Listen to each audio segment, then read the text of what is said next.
Os céus tremeram, não de medo, de antecipação. Uma convocação fora emitida do mismíssimo trono de Deus. Safira, suprema entre os anjos, sentiu o chamado. Ele ressoou em seu âmago de luz. Suas asas, vastas como nebulosas salpicadas de estrelas, aquietaram-se. Ela fora a escolhida.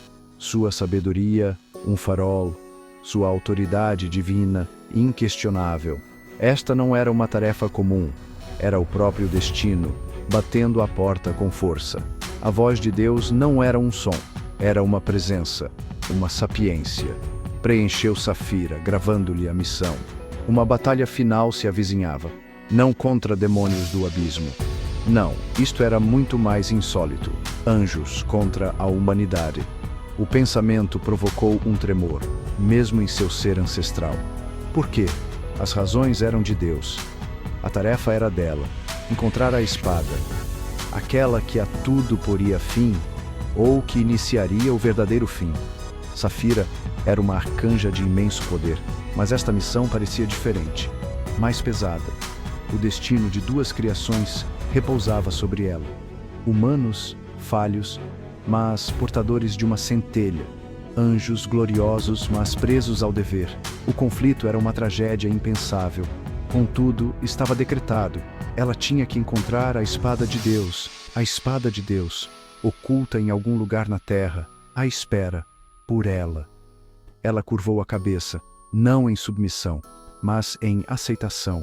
Sua resolução se solidificou, como diamante forjado em fogo celestial. Não falharei, ela sussurrou. Embora nenhum som fosse necessário, o universo ouviu. Sua jornada se iniciaria, das alturas empíreas até o mundo mortal, um mundo vacilando à beira do abismo. E ela, o fulcro. A espada de Deus. O próprio nome vibrava com poder. Não uma arma qualquer. Esta era a arma, forjada na aurora da criação, temperada nas lágrimas dos serafins. Dizia-se que continha o próprio julgamento de Deus, capaz de fender montanhas ou remendar o tecido da realidade. Nas mãos certas, um instrumento da vontade divina. Nas mãos erradas, um caos inimaginável.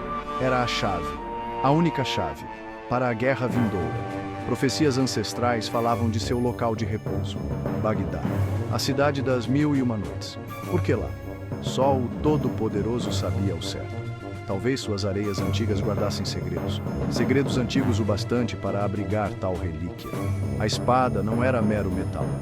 Era uma extensão da autoridade divina.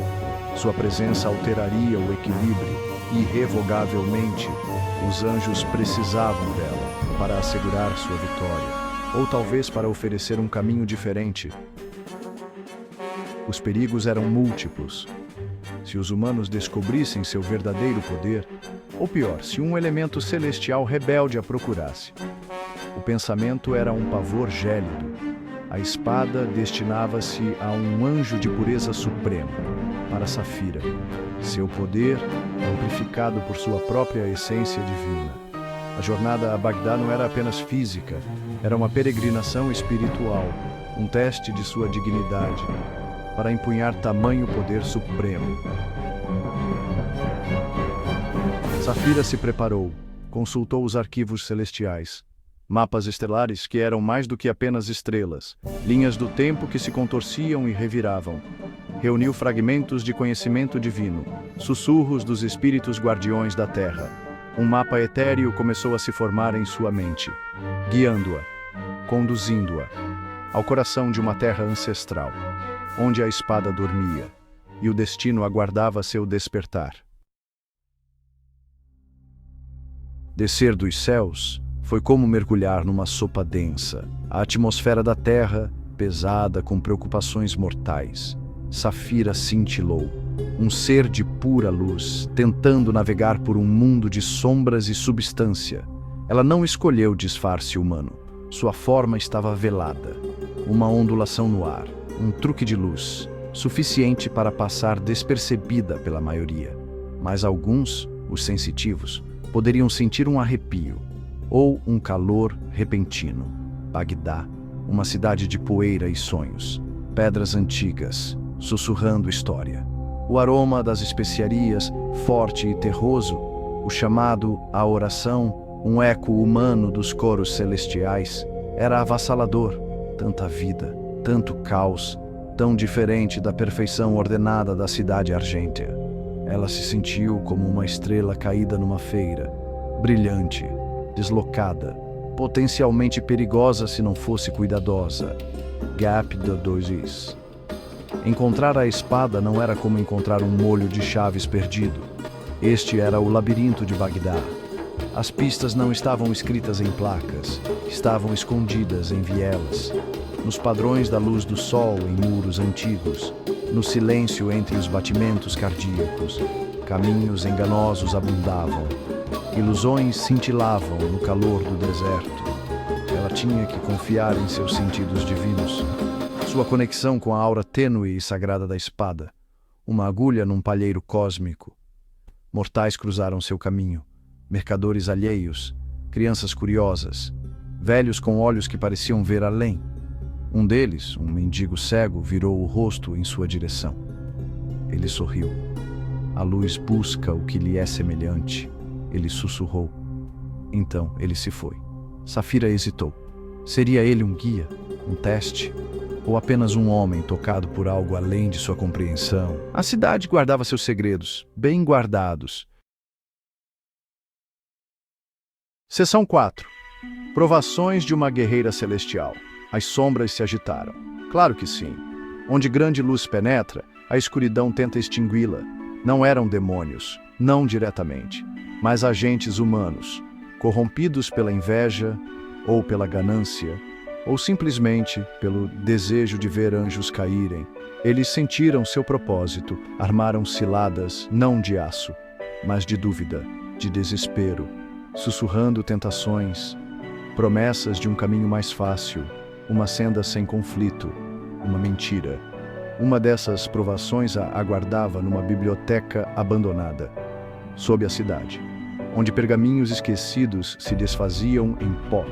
Um guardião, nem do céu, nem do inferno, mas algo entre os dois.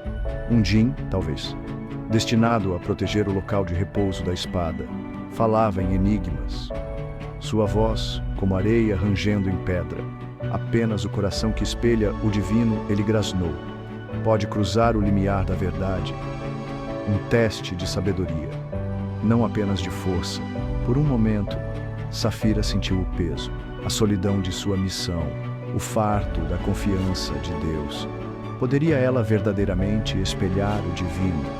Ela era um anjo, sim, mas as complexidades desta guerra, a tristeza de lutar contra humanos, era um manto pesado. Ela fechou os olhos, buscou em seu íntimo, não por poder, mas por clareza, pela fé inabalável que definira sua existência, pelo amor que sustentava toda a criação. Sua luz irrompeu, não em agressão, mas em serena compreensão. O coração divino não busca conquistar, ela declarou, sua voz calma, mas absoluta, mas servir, proteger, guiar mesmo através da dor. O djinn recuou. Sua forma sombria bruxuleou. Os enigmas se dissolveram. O caminho à frente se abriu. Sua sabedoria, sua fé inabalável fora a chave. A espada estava próxima. Ela podia sentir sua vibração. Seção 5. Arauto do Armagedon. Mais fundo ela foi, sob a cidade ancestral, para uma câmara intocada pelo tempo. E lá estava. A espada de Deus não ardia em chamas. Ainda não. Repousava sobre um simples plinto de pedra, pulsando com uma luz suave e branca, como uma estrela aprisionada. O ar ao seu redor vibrava. Com um poder imenso e controlado, era bela e aterradora, uma arma de julgamento supremo. À espera, Safira se aproximou. Seu coração, uma sinfonia de assombro e apreensão. Era isto, a culminação de sua jornada, o instrumento da vontade de Deus para a batalha final. Ela estendeu a mão. Seus dedos, extensões de energia celestial, tocaram o punho. No instante em que sua pele tocou o metal frio e divino, o poder irrompeu, não para dentro dela, mas com ela, uma ressonância perfeita, uma união. A espada reconheceu sua mestra. A espada de Deus era sua. Parecia uma extensão de seu próprio ser, luz, verdade, propósito implacável. A lâmina agora resplandecia, não com fogo destrutivo, mas com a luz pura e purificadora da autoridade divina. Safira não sentiu triunfo, apenas um profundo senso de dever e uma profunda tristeza pelo que estava por vir. A batalha final não era mais uma profecia distante. Estava aqui, agora. Ela não precisou ascender de volta aos céus num lampejo. Sua prontidão era um sinal em si mesma, um farol. Os anjos saberiam. Os humanos também logo sentiriam a mudança. O ar crepitava com o conflito iminente. Safira, a espada de Deus em mãos, postou-se pronta, a guerreira escolhida, a arauto do Armagedon. O palco estava montado, o ato final entre anjos e humanidade estava prestes a começar.